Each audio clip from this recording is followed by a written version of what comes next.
Morning, good evening, good afternoon. Ladies and gentlemen, citizens of YouTube, Pastor Dowell here. Shower house, all right, and dining hall. You know, a lot of people today are trying to bring forth new doctrines and stuff to the point they're frustrating people to the point where they're bringing this falsehoods to try to not get people to obey what the book says. If you're going to give to a godly man and give not to a sinner. All right, and what the approach is that you don't want to go out and give your tithes. It's really offerings nowadays. You know what I mean? Free will offerings to just one man. Well, when they laid the proceeds down at the apostles' feet, they laid it down at the feet of the ones who was doing the preaching and the teaching and the leading and the guiding, and then they gave distribution. So in this particular video right here, in order to combat some of those falsehoods, let's get the real intent out there, because anybody can misconstrue, twist, warp, and distort anything or just about anything today in order to evilly affect your minds to make you think there's something undermining or nefarious is going on. Now, what's amazing is that when they were all partakers of this benefit, when they were all with us in this, everything was fine and good.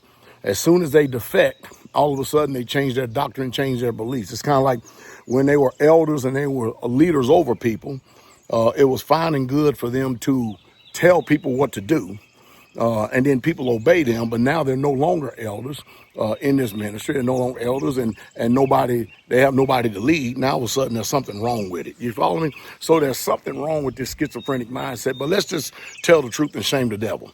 So that building right there is a dining hall, right?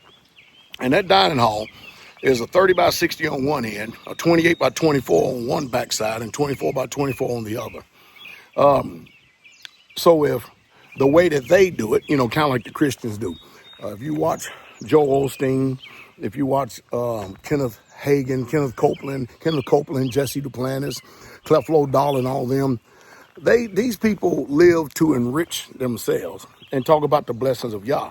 But we all know, if you read the Torah, if you read the prophets, in Jeremiah 29, Ezekiel 28, if you read them and you read what the Messiah says, and if you read exactly what the apostles implemented, there's nothing new under the sun. They didn't change one bit. And one thing, if you notice, that they did not change is the truth of Yah's people always, be it in captivity or free, living set apart from the people in the world. Well, like for instance, I make my own money. I have money that comes in from different income streams. But then there are those who are very appreciative. I'm the book says, thou shalt not muzzle the ox that tread out the corn, for the labor is worthy of his hire.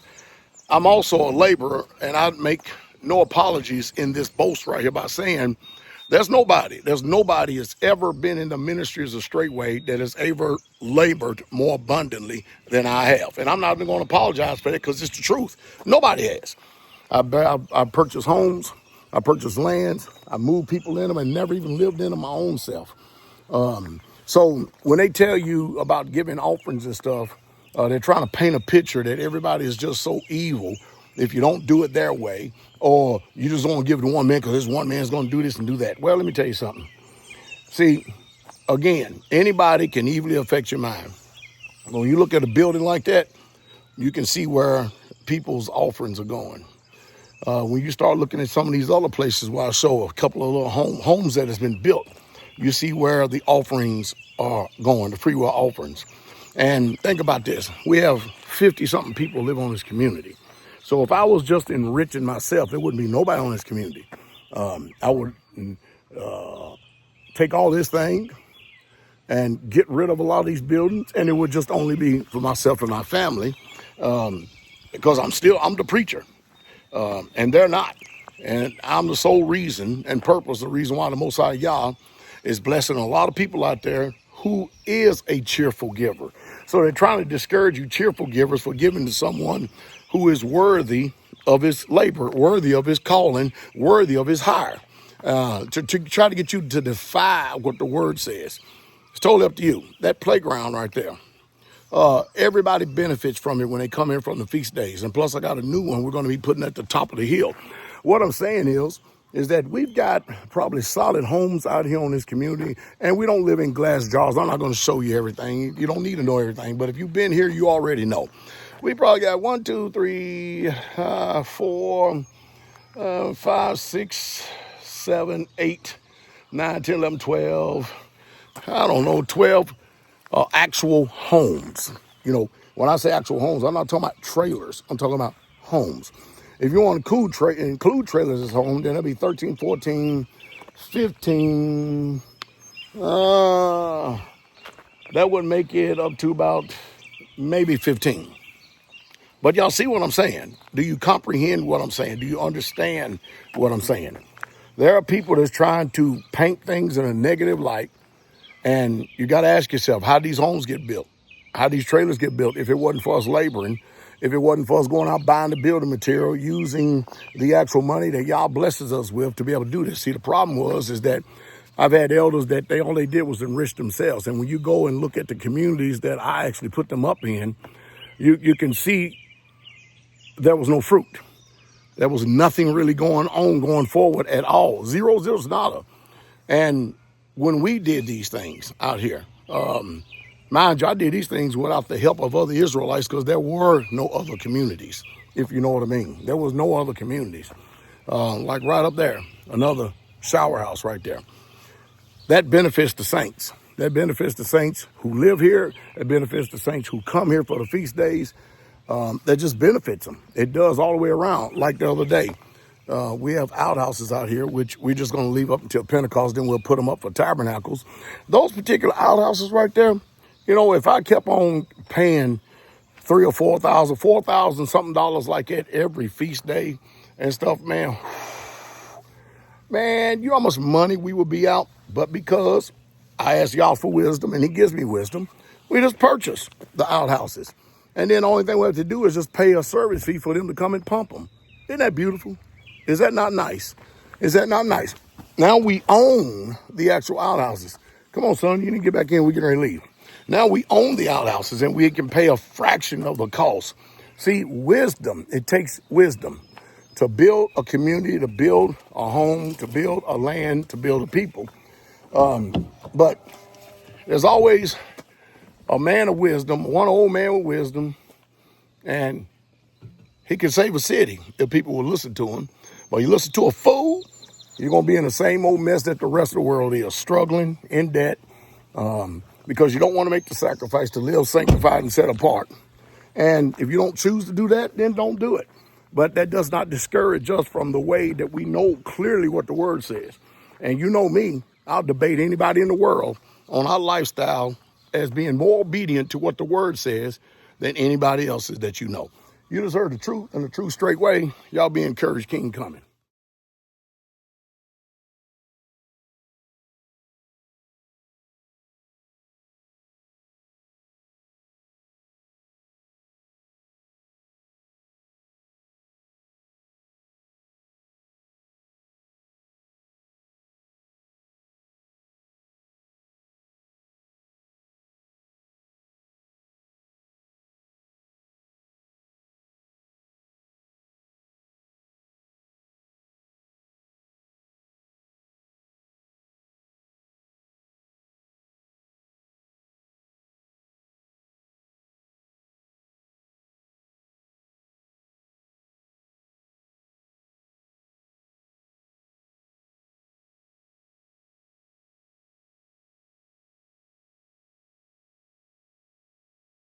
So it's a fact, you know, and that was just a little small taste, that in order for something like this to be accomplished, the leader himself must be unselfish. He's got to be selfless. He cannot, you know, be all about himself. You know, you can't be a selfish individual and have people to follow you as you follow Messiah and not be able to produce all this fruit. There are people out there who call themselves pastors, elders, and they've done nothing for nobody ever, not even their own selves. You are going to have to be the judge of what true fruit is. Like I said, we have a wonderful family out here. We have literally created our own community that we know who our neighbors are. And these people are trying to make you think that it's some kind of code, and if you listen to it, it's just all preference and noise. We have an order. We live perfectly fine. And mind you, this is definitely not a recruitment video because I'm not trying to recruit anybody. Everybody has to be fully persuaded in their own mind. But there are going to be some that look at this and have a desire for this. But you got to be a special kind of person to be able to live in common unity like this. So I hope I said something to stimulate thought, and so you people can see the realness. And like I said again, anybody want to debate on the biblical lifestyle or the way that we as Israel should be living today, tell them to set it up. Let's get a professional moderator. Let's get across from each other face to face. Let's get it going and let you be the judge. And we'll see who is the truth, which is only Yah, and every man is a liar. Y'all be encouraged. King come. Then, of course, I'm going to go ahead and finish this particular section or this particular video right here. Try and give a little bit of wisdom about the beauty of actually living in a community. And let me give you an example. I live in a very rural area, country area. Well, I can say it rural, but it used to be really rural. And what's happening is that the old guard, they're all dying off. And of course they had children, because these people mostly are farmers up here by trade. They're farmers, and they inherited the land from their father. Their father inherited from their grandfather, and their father inherited from their great-grandfather. So it was in the home. And a lot of these children grew up on the farm, doing hard work, baling hay, tobacco, working sun up to sundown. And of course, modern day technology come in comes cell phone, iPhones, everything to make life easy as possible. And of course, once people get a taste of the city life, modern life, this stuff right here, don't care how much your father or your mother talk to you about the old paths, going the old ways, it's not appealing, because people want to have fun, and they don't want to live in a country doing the same old hard work that the father and the mother and them did. And so they end up selling the land. More likely, the father is going to leave the land for an inheritance to his children. They sell the land, and then they end up breaking it up into parcels, and they build these cheap, very cheap A-frame homes that if a good 75, 80 mile an hour wind come through it, more than likely would knock half of it down. And they take the money and they go to the city. Well, that's happening even now in my generation, where people are old and foolish. They live for the here and the now, and they don't think about the future. The beauty of community is that I'm going to use my own life as an example. My mother and father, they moved out here with me. And of course, they were out here 25-something years, 20, 25 years, something like that. A little over that, actually, before their time actually came. My father passed away first, then my mother. Both of them passed away here on this land. And they were definitely instrumental in loving Yah, loving the Messiah, and just some very loving, kind people. We have feast days. People would love to just come and sit at my father's and mother's feet. Well, anyway, as fate would have it, they didn't have to go to a nursing home and be abandoned by the family, because their new family now is the people in the faith. Because once we came to the real Jesus, nobody on neither side of the family wanted anything to do with us, especially when we were keeping the commandments. So nobody wanted nothing to do with us. That let us know we're definitely on the right path. So anyway, but Yah has sent a lot of other people, beautiful Israelites who we've grown in the faith with. And we're going to die here on this land as well. And we got a cemetery just right behind this house up here, where a lot of older people have done seal their faith here. But the good thing about every one of them is that when your natural family is not around and they won't take care of you, the saints will. The Israelites will, be it brothers or sisters. My mother and father, both of them had somebody to bathe them. They took that burden from me because they know I still had to run the ministry. Both of them had people to bathe them, to wash them, to clean them, to change them, to feed them as they got older. And what's amazing about it is I can't recall that. I don't think he was either, but I know for sure that my mother passed away at 86 years old, and she had had 2 strokes. And I watched the Father heal her from the first one completely. And the second one was pretty devastating, but she bounced back even as much as she could on that and could communicate and everything. And but you know what the beautiful thing is? She was 86 years old, and she passed away without any prescription drugs in her body. The medical profession, by the time she was 79 years old, they gave her up for dead. She lived another 6 years, and just didn't take their drugs. We have ways that we go about taking care of each other, and the Father did it, and she passed away peaceably. I was there when my father passed away. I came in maybe a few minutes later after my mother passed away. I'd already saw her the day before. I think I saw her maybe that morning, can't remember right now, but the beauty of having people around that would help take care of your father and your mother. And of course, we're taking care of them as well. Because if anybody has to take care of elderly people, you know how challenging that is and how time consuming it is. One day you're going to be old. I'm going to put it bluntly like this. Who's going to wash your ass? Who's going to be faithful to be around? Because your children, they don't care about you. They don't all ever see you now.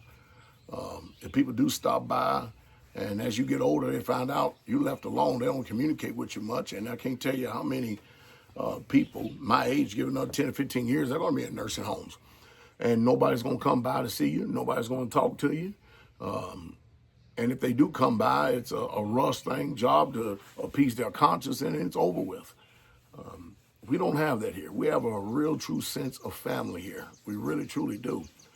And I'm blessed the Most High Yah for giving us this because, like I said, there's no way that my natural family on either side, I was beloved on both sides until I came to the real Jesus. And after that, I understood what the hatred was all about. I really meant it. Really meant and understood what it was all about. Really meant mean to understand. But I tell you, I look at it and I'm watching. There's going to be a lot of people that used to be in this ministry when they pass away, and it's bad. You're going to have older people who can barely do anything trying to take care of older people.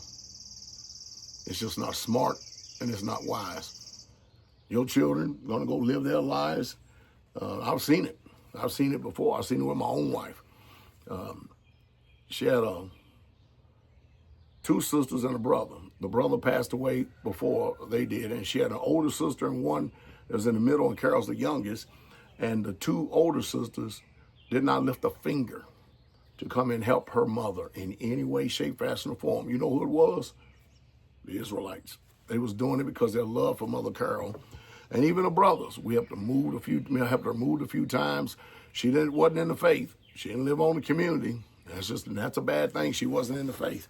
Went to church all her life, but she had that regular old Christian stuff in her. And of course, you know, when it came her time, I'm just going to put it like this. She didn't pass away the way that my mom did. I'm going to leave it at that. But, you know, you start looking at the things that you have sown in your youth, and you start heading a certain direction, hanging on and restoring the old paths in this generation right here. And you see people that have no desire for it. They just assume that they're going to make it to 60 and 70 and 80 years old. It's an assumption. They don't plan for the future. They don't plan for the children's children. They only plan for themselves. And everybody today is going the way of the world. It's going to be a weeping howl when a lot of people are going to be lonely when one of their spouses pass away and you're sitting in a nursing home somewhere, some low-base nursing home under the state, some high-rise with maybe a cat if you can have it or a dog, and nobody's coming to visit. Nobody. Children came over, sit and talk with my father and mother on a daily. Always had visitors, because these people, we have to understand, some of them knew my mother and father when they were young, and now they're adults. It's just a beautiful family and beautiful lifestyle. And you got people out there that are appealing to your flesh that is unregenerated. Nobody ever thinks about all of this. And they're just simply not going to have anybody around to take care of them. But hey, as a man soweth, that shall he also reap. It's very, very important that if you can, and if it's possible, instead of destroying good relationships, you should do everything you can to cultivate them and strengthen them as you go on in this life. Because if pre-adventure, you're able to live a long life. If pre-adventure, you're able to live a long life, because a lot of people are dying early now. It sure would be nice to be surrounded by people who you know that love you and have prayed for you, have sang songs with you. My mom and them was just doing that before she passed away, singing songs of Zion, and how peaceful she just went. I would say there was not one day in vain, one day in my mama's life that was in vain, or my dad, considering that they both were filled with the Holy Spirit, they kept the commandments, and they loved the people of Yah. And they definitely loved me. They loved me. Neither one of their sons came to see any of them. I tried to contact them. It's amazing how on Facebook you can contact people and stuff, but then at certain times when you're trying to contact you get no response whatsoever at all. I just leave it alone like that. But nevertheless, they did have me, and they had my Mother Carol and my family. They had us. And the good thing about it is, too, they were able to see extremely young grandchildren. They were able to experience young grandchildren. That's just a beautiful thing. It really, truly is. As a matter of fact, I think about it. Yeah, my mom actually got to see all the grandchildren that she had before she was able to pass. Even the youngest ones, not the ones that's in the world, the youngest one. That's got to be a beautiful thing. But anyway, I'm trying to get y'all to comprehend, understand, and not get so caught up in this here and now. Remember what the book says, and it admonishes us to do this. Seek for the old path. Search for them. And when you do, you're going to find rest for your souls, because life changes from your 20s and 30s and 40s. And the change really starts when you get in your 50s. When you get to your 60s, 70s, if you make it to your 80s, your whole total perspective and outlook is totally different. A lot of things with all that rah, it ain't even just worth it. It ain't, and it's sad to see old fools. It really is. But I know one thing, the choice and decisions you make right now is going to echo in your future. Hope you make the right ones. King is coming.